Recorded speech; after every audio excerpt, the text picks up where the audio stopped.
అందరికీ శుభోదయం అండి. ఇవాళ నందమూరి తారక రామారావు గారి వర్ధంతి. ఆయన 1996 జనవరి 18వ తేదీన చనిపోయారు. సో ఆయన చనిపోయి ఇప్పటికీ 28 సంవత్సరాలైంది. 72 ఏళ్ల వయసులో ఆయన చనిపోయారండి. ఎన్టీ రామారావుకు సంబంధించి నేను ఒక పొలిటికల్ బయోగ్రఫీ రాశాను ఇంగ్లీష్లో. అది 2021లో అంతర్జాతీయ ప్రచురణ సంస్థ పెంగ్విన్ ర్యాండమ్ హౌస్ అనేటువంటి ప్రచురణ సంస్థ వారు ప్రచురించారండి. ఇది పూర్తిగా ఎన్టీ రామారావు గారి రాజకీయ జీవిత చరిత్రని సంపూర్ణంగా అందులో ఆవిష్కరించడానికి ట్రై చేశాను.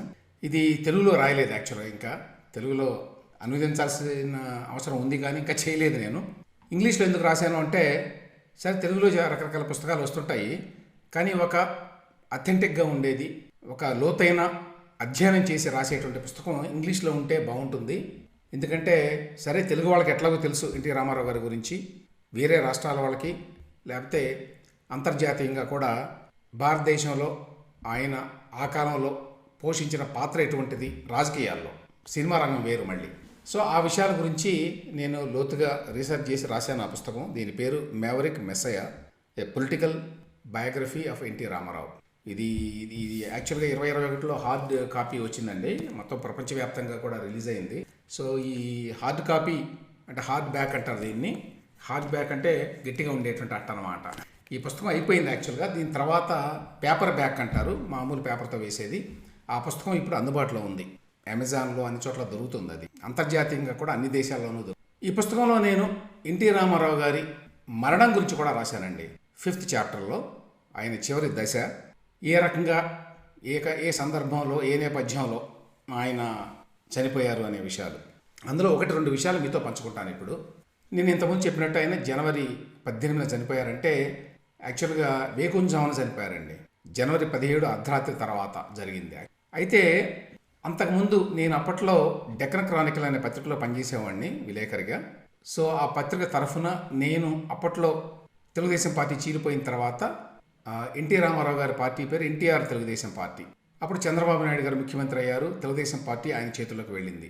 ఆ నేపథ్యంలో నేను ఈ ఎన్టీఆర్ తెలుగుదేశం పార్టీ వ్యవహారాలు చూస్తుండేవాడిని ఒక విలేకరిగా.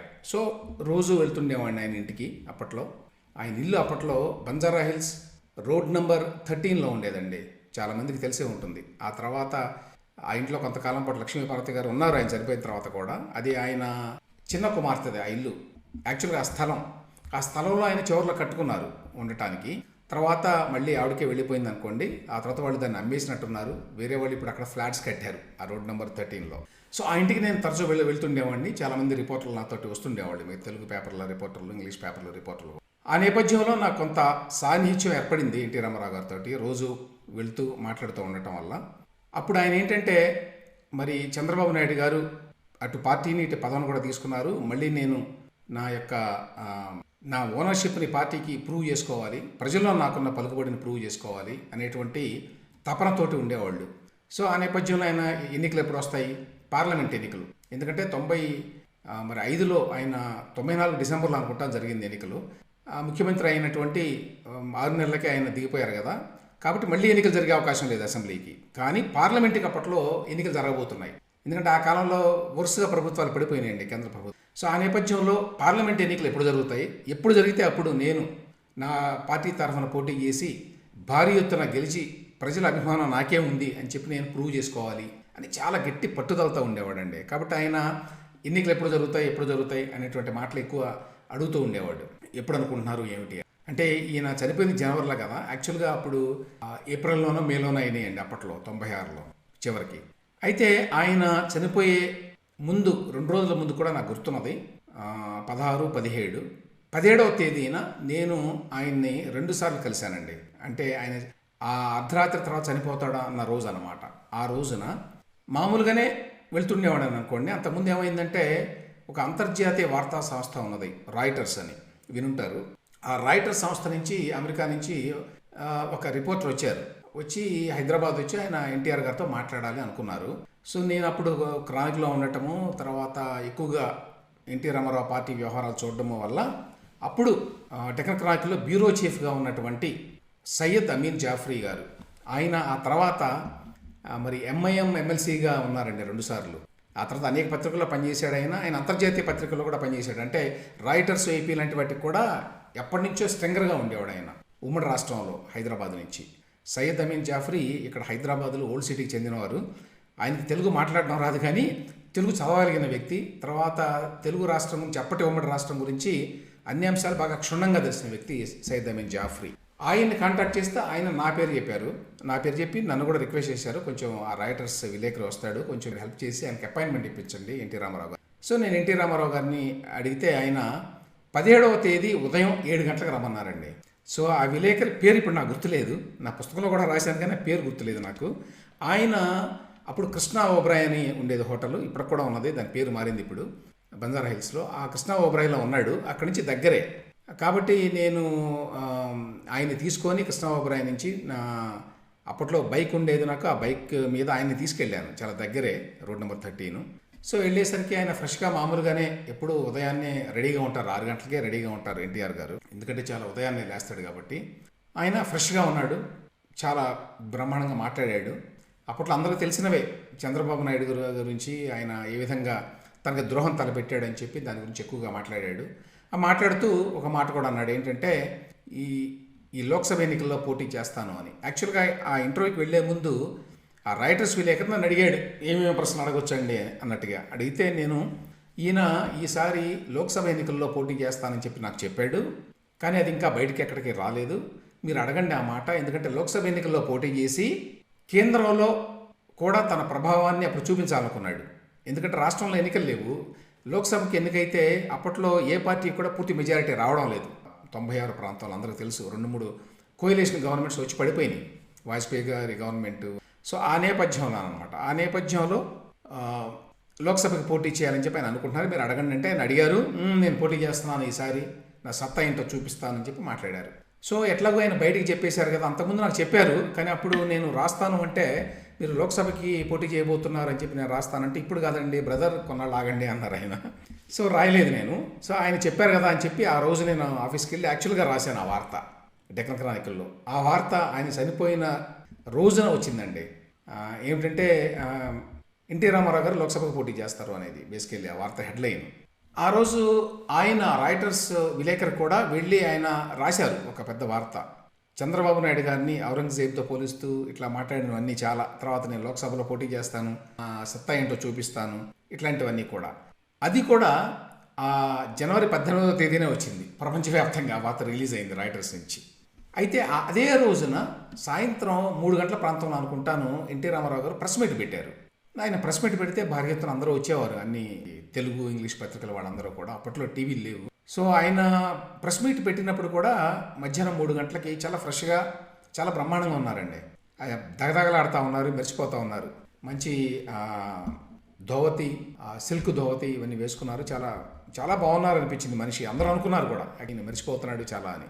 ఆ రోజు కూడా ఆయన మాట్లాడింది ఏమిటంటే, విజయవాడలో సింహగర్జన అనేటువంటి మీటింగ్ పెట్టబోతున్నాను, భారీ ఎత్తున పెడుతున్నాను, నా సత్తా ఏంటో తెలుస్తుంది, 10 లక్షల మంది వస్తారు అని దాని ఏర్పాట్ల గురించి అవి చెప్పారు.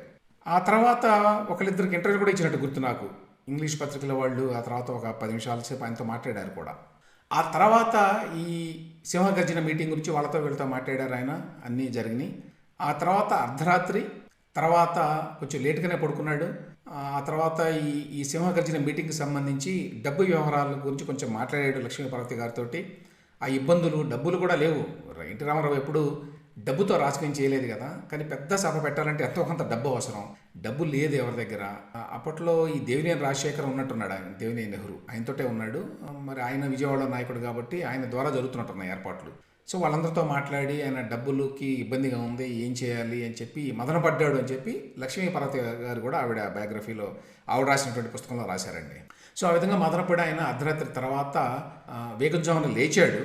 వేకుంజామున లేచి అప్పట్లాగానే కాసేపు ఎక్సర్సైజ్ చేశాడు. ఎక్సర్సైజ్ చేసిన తర్వాత నాకు అంత బాగా ఉన్నట్లేదని చెప్పి ఆయన పడుకున్నట్ట. ఆయన మంచం మీద అట్లా కాసేపు పడుకుంటాను అని పడుకున్నాడు. ఇక పడుకోవడం ఇంక అంతేనండి, ఇక లేవలేదు. సో అది ఆ రోజు జరిగినటువంటి విషయాలు. ఆ రోజు ఆయన చనిపోయిన తర్వాత చాలా పెద్ద ఎత్తున ప్రపంచవ్యాప్తంగా వార్తలు వచ్చినాయండి ఎన్టీ రామారావు గారు చనిపోయినప్పుడు. న్యూయార్క్ టైమ్స్లో కూడా వచ్చినాయి. ఇవన్నీ నేను ఆ పుస్తకంలో రాశాను. బహుశా నేను అనుకుంటాను న్యూయార్క్ టైమ్స్ లాంటి పత్రికలో ఒక ప్రాంతీయ రాజకీయ నాయకుడు గురించి అంత స్థాయిలో రావడం నేనైతే చూడలేదు. మరే రాష్ట్రానికి చెందిన వాళ్ళు కూడా పెద్ద పెద్ద నాయకుల గురించి, జయప్రకాష్ నారాయణ ఇట్లాంటి వాళ్ళ గురించి, సరే గాంధీ, నెహ్రూలు అటువంటి వాళ్ళ గురించి వస్తాయి. కానీ అప్పట్లో మరి ఇప్పుడంటే ఇంకా పెరిగింది విస్తృతి పత్రికా రంగం, కానీ అప్పట్లో మరి కమ్యూనికేషన్స్ కూడా ఉండేవి కాదు. కాబట్టి జాతీయ స్థాయి నాయకుల గురించి మాత్రమే వార్తలు వచ్చేవి. అట్లాంటి నేపథ్యంలో ఎన్టీ రామారావు గారి గురించి వచ్చింది. న్యూయార్క్ టైమ్స్లో వచ్చినటువంటి ఈ వార్త ఇప్పటికీ నా దగ్గర ఉన్నదండి. NT Rama Rao 72 is dead, star status infused his politics అని చెప్పి పెద్దది 2 కాలమ్స్ చాలా పెద్ద వార్త రాశారండి. జాన్ ఎఫ్ బర్న్స్ అని జనవరి 19, 1996 నాడు వచ్చింది. చాలా పత్రికల్లో వచ్చింది. బ్రిటన్లో కూడా ఇండిపెండెంట్ ఇట్లాంటి చాలా పత్రికల్లో వచ్చింది. ప్రపంచవ్యాప్తంగా కూడా కవర్ చేశారు బాగా భారీ ఎత్తున.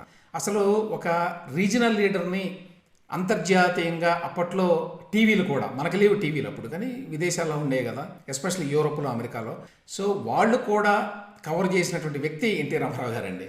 నాకు గుర్తున్నది ఆయన 84లో ఆయన్ని నాదెండ్ల భాస్కర్రావు గారు దించేసినప్పుడు పెద్ద ఎత్తున ఉద్యమం జరిగింది. అది కనీవిని ఎరుగని రీతిలో జరిగిందండి. అటువంటి ఉద్యమాలు ఇప్పుడు జరగవు. ఇప్పుడు డబ్బులు ఇస్తే కూడా జరగవు ఆ స్థాయిలో. అప్పుడేమీ పైసా ఖర్చు పెట్టకుండా జరిగినాయి. అప్పుడు హైదరాబాద్కి 80కి పైగా విదేశీ విలేకరులు వచ్చారండి ఆ టైంలో. ఈ చూడ్డానికి ఏంటంటే ఎన్టీ రామారావు గారు పెద్ద ఎత్తున ఉద్యమం నడిపిస్తా మళ్ళీ అధికారంలోకి వస్తాడా లేదా అనేటువంటి సస్పెన్స్ నడుస్తోంది అనమాట. నెలంతా ఆగస్టు. ఆయన సెప్టెంబర్ 1వ తేదీన మళ్ళీ ముఖ్యమంత్రిగా ప్రమాణ స్వీకారం చేశారు. అది కూడా ఒక చరిత్ర. ఎందుకంటే ఇందిరాగాంధీ గారు ఆవిడ రాజకీయ జీవితంలో ఒకసారి ఒక ప్రభుత్వాన్ని దించేసిన తర్వాత, ఒక ముఖ్యమంత్రిని గద్దె దింపిన తర్వాత మళ్ళీ ఆ వ్యక్తి పోరాడి వెనక్కి వచ్చి ఆ సీటు సాధించుకోవడం అనేది చరిత్రలో జరగలేదండి. అది ఒక ఎన్టీ రామారావు గారి వల్లే జరిగింది. అది కూడా నేను జాతీయ స్థాయిలో పెద్ద ఎత్తున రాశారండి. టైమ్స్ ఆఫ్ ఇండియాలో గిర్లాల్ జైన్ గారు అని చెప్పి రాశాడు. ఆయన అంటే ఒక ప్రాంతీయ నాయకుడు జాతీయ స్థాయిలో దృష్టిని ఆకర్షించడం అనేది ఆ స్థాయిలో ఎన్టీ రామారావు గారితోనే జరిగిందండి. తమిళనాడులో మనకంటే ముందే మరి ద్రవిడ రాజకీయాలు ఉన్నాయి తెలుసు, పెద్ద నాయకులే ఉన్నారు, పెరియార్ కానివ్వండి, అన్నా కానివ్వండి, ఇట్లాంటి వాళ్ళంతా. కానీ అంత కవరేజ్ రాలేదు వాళ్ళకి అప్పట్లో. ఎన్టీ రామారావు గారు వచ్చిన తర్వాత మొట్టమొదటిసారిగా, అంటే వాళ్ళు జాతీయ స్థాయిలో ఆకర్షించలే ఎక్కువ దృష్టిని. అది కారణం. తమిళనాడులో వాళ్ళు చాలా పెద్ద నాయకులు, అందులో సందేహం లేదు. అన్నామలై గారు కానీ, పెరియార్ రామస్వామి గారు. అయితే ఎన్టీ రామారావు గారు ఏంటంటే దృష్టిని ఎట్లా ఆకర్షించాడంటే, కాంగ్రెస్ లాంటి పార్టీని ఎదుర్కొని జస్ట్ అప్పటికప్పుడు ఎటువంటి అనుభవం లేకుండా రాజకీయాల్లో పార్టీని పెట్టి రావడమే కాదండి, ఇంకో కారణం ఉంది ఎందుకు ఎన్టీ రామారావు గారు జాతీయ రాజకీయాల్లో ఆయన ప్రత్యేక పాత్ర పోషించగలిగాడు అని. అంటే ఇన్ఫ్యాక్ట్ ఆయన జాతీయ రాజకీయాల పట్ల ఆసక్తి చూపాడు కాబట్టే అంత పేరు వచ్చింది. ఒక ప్రాంతీయ పార్టీ నాయకుడు నాకు ఇక్కడ అధికారం ఉంటే చాలు అని చెప్పి అనుకునేవాడు, కానీ ఆయన అట్లా ఆలోచించాల. అంటే జాతీయ స్థాయిలో ఏదో అధికారం కావాలి నాకు అనేది కాదండి ఉద్దేశం. అప్పట్లో కాంగ్రెస్ అనేది ఇప్పుడు బీజేపీ ఎట్లాగానో బలమైనటువంటి పార్టీగా ఉండేది. సో ఆ బలమైన పార్టీకి ఒక ప్రత్యామ్నాయాన్ని మనం బిల్డ్ చేయాలి, నిర్మించాలి అనేటువంటి పట్టుదలతో చాలా చేశాడండి కృషి. అప్పట్లో ఢిల్లీలో ఉన్నటువంటి హైదరాబాద్ హౌస్, ఆ తర్వాత మన ఏపీ భవన్ అంటారు కదా, అది కేంద్ర రాజకీయాలకు కూడా బిందువుగా ఉండేది చాలా కాలం పాటు. ఎందుకంటే ఎన్టీ రామారావు గారు అక్కడికి వెళ్ళడం, మొత్తం జాతీయ స్థాయి నాయకులంతా, ఎల్కే అద్వానీ గారు, వాజ్పేయి గారు, ఇక మిగతా జనతా పార్టీ నాయకులు పెద్ద పెద్ద వాళ్ళంతా, మధు దండావతే లాంటి వాళ్ళు అందరూ కూడా, మన వికే సింగ్ గారు, తర్వాత విపి సింగ్ గారు, విశ్వనాథ్ ప్రతాప్ సింగ్ గారు ప్రధానమంత్రి కూడా అయ్యాడు కదా, ఆయన చాలా పాత్ర పోషించాడు. నేషనల్ ఫ్రంట్ గవర్నమెంట్ రావడానికి 89లో ఎన్టీ రామారావు గారు పాత్ర పోషించాడు. ఆ స్థాయిలో ఆంధ్రప్రదేశ్ రాజకీయ నాయకులు ఎవ్వరూ కూడా జాతీయ స్థాయిలో అంత ప్రభావాన్ని చూపల ఎన్టీ రామారావు గారు. ఆ కారణం అనమాట. అందుచేత అప్పట్లో టైమ్స్ ఆఫ్ ఇండియా ఎడిటర్గా గిర్లాల్ జైన్ గారు అని ఉండేవారు. ఆయన కూడా చాలా రాసేవాళ్ళు ఆయన గురించి, ఎన్టీ రామారావు గురించి. ఇంకో కారణం ఏంటంటే ఎన్టీ రామారావు గురించి చెప్పుకోవాల్సింది ఈ సందర్భంలో, ఆయన ప్రాంతీయ పార్టీ నాయకుడైనా కూడా ఆయన దృక్పథం జాతీయ దృక్పథం ఉండేదండి. చాలా మామూలుగా ఏంటంటే ప్రాంతీయ పార్టీలు పెట్టిన వాళ్ళు చాలా ఇరుకు మనస్తత్వంతో వ్యవహరిస్తారు. ఎందుకంటే రాజకీయ ప్రయోజనాలు అట్లా వస్తాయి కాబట్టి. అంటే మేము మా ప్రజలు వాళ్ళ కోసమే పోరాడతా నేను అని. ఎన్టీ రామారావు గొప్పతనం ఏంటంటే, ఒకవైపున ఆయన తెలుగు ఆత్మగౌరవం గురించి మాట్లాడినా కూడా మరొక వైపున ఆ జాతీయ దృక్పథాన్ని ఎన్నడూ వదులుకోలేదండి. ఇన్ఫ్యాక్ట్ ఆయన ఏంటంటే ఎట్లా మాట్లాడాడంటే, రాష్ట్రాలకు ఎక్కువ అధికారాలు ఉండాలి, స్వయం ప్రతిపత్తి ఉండాలి, ఎందుకంటే మనది ఫెడరల్ రాజ్యాంగ విధానం అని చెప్పి, అది రాజ్యాంగంలో మనం రాసుకున్నాము ఫెడరల్ అని చెప్పి, సమాఖ్య అని. కానీ సమాఖ్యలాగా లేదు, యూనిటరీ వ్యవస్థలాగా ఉన్నది. ఇప్పుడైతే పూర్తిగా యూనిటరీ అయిపోయింది అనుకోండి. ఇప్పుడు బీజేపీ ప్రభుత్వంలో. కానీ అట్లా ఉండాలి. అదే సమయంలో జాతీయ సమగ్రత చాలా ఇంపార్టెంట్. ఒకవేళ గనక జాతీయ సమగ్రతకి ఏమన్నా ముప్పు ఏర్పడితే అందరికంటే ముందు వచ్చి నిలబడేది మేమే, నేనుంటాను ముందు అక్కడ అని చెప్పి పదే పదే మాట్లాడేవాడు. సో జాతీయ సమగ్రతకు సంబంధించి మీరు వేరు మేము వేరు, నార్త్ వేరు సౌత్ వేరు ఇట్లాంటివేవి మాట్లాడలే ఇప్పుడు. తర్వాత తెలుగు ఆత్మగౌరవం గురించి ఎంత ఎక్కువ మాట్లాడినా కూడా వేరే వాళ్ళ గురించి కించపరుస్తూ మాట్లాడాల. అది కూడా ఎన్టీ రామారావు గారి గొప్పతనం. సో ఈ కారణాల వల్ల కూడా ఎన్టీ రామారావు గారు ఒక ప్రత్యేకమైన వ్యక్తి అండి తెలుగు రాజకీయ నాయకుల్లో. ఆయన ఏదో పాపులర్ కాబట్టి మనం ఏదో గొప్ప అని కాదు. ఆయనకి ఒక పొలిటికల్ ఫిలాసఫీ ఒకటి తీసుకొచ్చాడు ఆయన, ఏమీ పాలిటిక్స్ తెలియకుండానే. అది కూడా ఎన్టీ రామారావు గారి గొప్పతనం. ఆయనకి ఏమీ రాజకీయాలతో సంబంధం లేదు, రాజకీయాల పట్ల ఆసక్తి లేదు అంతకుముందు. అయినా కూడా రాజకీయాలకు వచ్చి అప్పటికప్పుడు నేర్చుకొని తనదంటూ ఒక సొంత ఫిలాసఫీ. ఏంటి తెలుగుదేశం ఫిలాసఫీ ఎన్టీ రామారావు గారి నాయకత్వంలో అప్పుడు తెలుగు వాళ్ళు అనేది ఒక ప్రత్యేక జాతి, వాళ్ళకు ఒక ఆత్మగౌరవం ఉండాలి, ఒక జాతిగా వాళ్ళు చాలా రాణించాలి, ఒక వ్యక్తిత్వం ఉండాలి, తెలుగు సంస్కృతి సాంప్రదాయం పరిరక్షించుకోవాలి, తెలుగు రాష్ట్రం యొక్క ఆర్థికాభివృద్ధి బాగా జరగాలి, బాగా వెనకబడి ఉన్నాం మనం, ఇట్లాంటివి ఒకవైపున ఉన్నాయి. దాంతోపాటుగా జాతీయ దృక్పథం ఉన్నది. జాతీయ స్థాయిలో మనం ప్రజాస్వామ్య విలువలు కాపాడుకోకపోతే రాష్ట్రాలు కూడా మనుగడ సాధించలేవు అనేటువంటి అభిప్రాయము. ఆ తర్వాత అందరితో కలిసి ఏదైనా చేయాలి మనం అని. ఒకటే ఎగ్జాంపుల్ ఇస్తానండి. ఇవాళకి ఆనాటికి రాజకీయాల్లో ఉన్న తేడా. కర్ణాటకలో అప్పుడు మనకి కర్ణాటకకి ఆ నీళ్ల వ్యవహారం అప్పుడు కూడా నడుస్తోంది. ఈ కృష్ణా జలాలు వివాదం ఇట్లాంటివి నడిస్తే అప్పుడు రాయలసీమ నుంచి కొంతమంది తెలుగుదేశం పార్టీ నాయకులే వచ్చి, దేవేగౌడ గారు అప్పుడు ముఖ్యమంత్రిగా ఉన్నారు కర్ణాటకలో, మనం దీని మీద ఖండించి మాట్లాడాలండి, గొడవ చేయాలండి అని చెప్పి రామారావు గారి దగ్గరికి వచ్చారు. వస్తే రామారావు గారు ఒప్పుకోలేదు.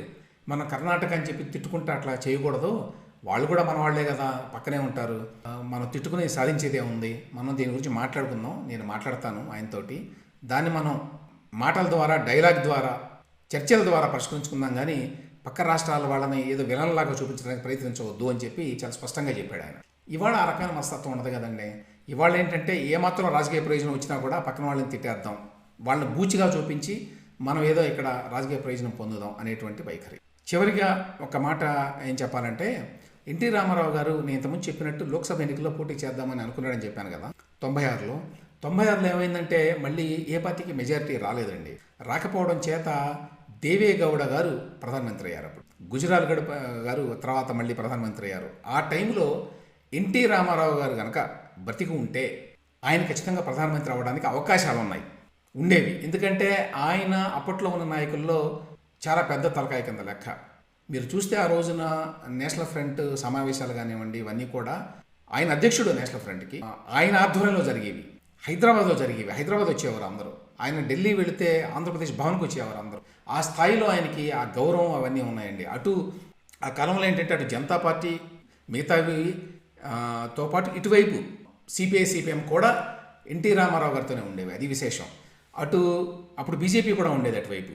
అటు బీజేపీ జనతా ఇతరత్రా ఉన్నటువంటి పార్టీలని, అంటే ఈ కొంచెం రైటిస్ట్ పార్టీలు అవన్నీ కూడా ఇటువైపు ఉన్నటువంటి లెఫ్ట్ పార్టీలు సిపిఐ సిపిఎం, ఈ రెండింటినీ కూడా ఒకే వేదిక మీదకి తీసుకొచ్చినటువంటి ఘనత కూడా ఎన్టీ రామారావు గారిదేనండి. అప్పటికి అది సాధ్యం కాల. ఇవాళ బీజేపీ ఎక్కడ ఉంటే అక్కడ సిపిఐ కానీ సిపిఎం కానీ మేము రామంటారు, తెలుసు కదా అందరికీ. సరే ఇవాళంటే బీజేపీ పెద్ద పార్టీ అయిపోయింది అనుకోండి, కానీ ఆనాడు అంత పెద్ద పార్టీ కాదు. సో ఆ నేపథ్యంలో ఈయనకి యాక్సెప్టబిలిటీ చాలా ఎక్కువగా ఉండేది.